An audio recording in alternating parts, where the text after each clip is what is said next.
ஒரு 10 படம் நடித்தா சிஎம் ஆயிடலான்ற கனவுல தான் இன்றைக்கி நிறைய பேர் சினிமாவில் சுற்றிட்டு இருக்கான். நான் ஏற்கனவே உங்களுக்கு நிகழ்ச்சியில் சொல்லியிருக்கேன். அசோக்னு ஒரு பையன் சசிகலா சொந்தக்காரன் நடித்தான். நூன் ஷோ மட்டும்தான் ஓடிச்சு அபிராமி தேட்டரில். அதுவும் 4 நாள் தான் ஓடிச்சு. அவனே ரவுண்டாக வருங்கால தமிழக முதல்வர்னு போஸ்ட் வச்சுருந்தான். அந்த பையன் யாரும் கூட தெரியாதுன்னு சொல்லியிருப்பேன்.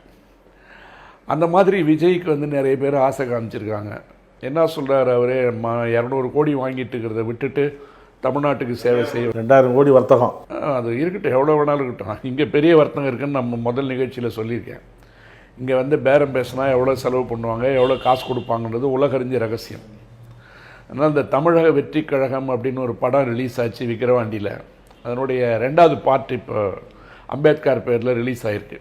2வது பகுதி வெளியானதில் என்ன ஒரு சாபக்கேடுன்னு கேட்டிங்கன்னா, சம்மந்தம் இல்லாமல் அதில் ஒரு பத்திரிக்கை அதில் உள்வருது.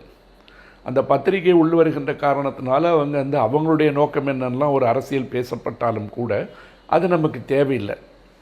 ஆனால் ஒரு அம்பேத்கரை பேரை வச்சுட்டு எவ்வளோ தூரம் கூத்தடிக்க முடியும்?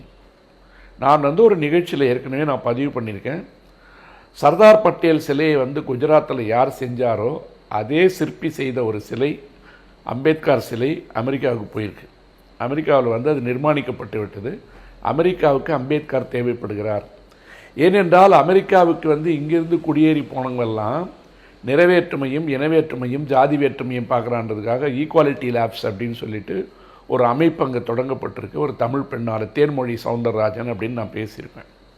அப்போ அமெரிக்காவுக்கே அம்பேத்கர் தேவைப்படும் போது இந்தியாவில் இவனுக்கு அம்பேத்கரை தூக்கிட்டு சுற்றுறவன்லாம் யாருன்னு பார்த்தீங்கன்னா, நான் ஒரு இந்துவாக பிறந்ததற்கு வெட்கப்படுகிறேன் என்று மதம் மாறிய அம்பேத்கரை பார்த்து, நான் இறக்கின்ற பொழுது ஒரு இந்துவாக இறக்க விரும்பவில்லை என்று சொன்ன அம்பேத்கரை பார்த்து தூக்கி தொல்லை போட்டு அலைகிறானுங்க. இந்த சங்கிகள் கூடாரத்துக்கு எப்பயுமே ஒரு விஷயம் என்னன்னு கேட்டிங்கன்னா, எது சேலபிள் கமாடிட்டியோ, எது விற்கக்கூடிய பொருளோ அதை எங்கே வெக்கங்கட்டி எங்கே வேணாலும் கொண்டு போய் வச்சுட்டு விற்பானுங்க.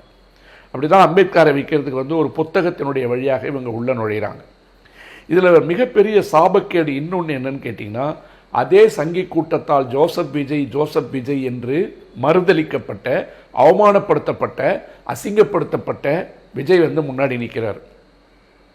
அந்த விஜய் முன்னாடி நிற்கும் போது நீங்கள் சொன்ன பையனும் உள்ளே வரான். உள்ளே வரும்போது அவர் ஏதோ பெரிய ஆராய்ச்சி கட்டுரைலாம் எழுதுன மாதிரி, அவர் ஏதோ ஆராய்ச்சி செஞ்சு புத்தகத்தை வெளியிடுற மாதிரியும் அம்பேத்கரை பற்றி பெரிய பெரிய உண்மைகள்லாம் கண்டுபிடிச்ச மாதிரிலாம் கிடையாது. பல பேர் எழுதிய கட்டுரைகளுடைய ஒரு தொகுப்பு. அந்த தொகுப்பை வெளியிடுகின்ற பொழுது அங்கே பேச வேண்டியது அம்பேத்கரை பற்றி பேச வேண்டும்.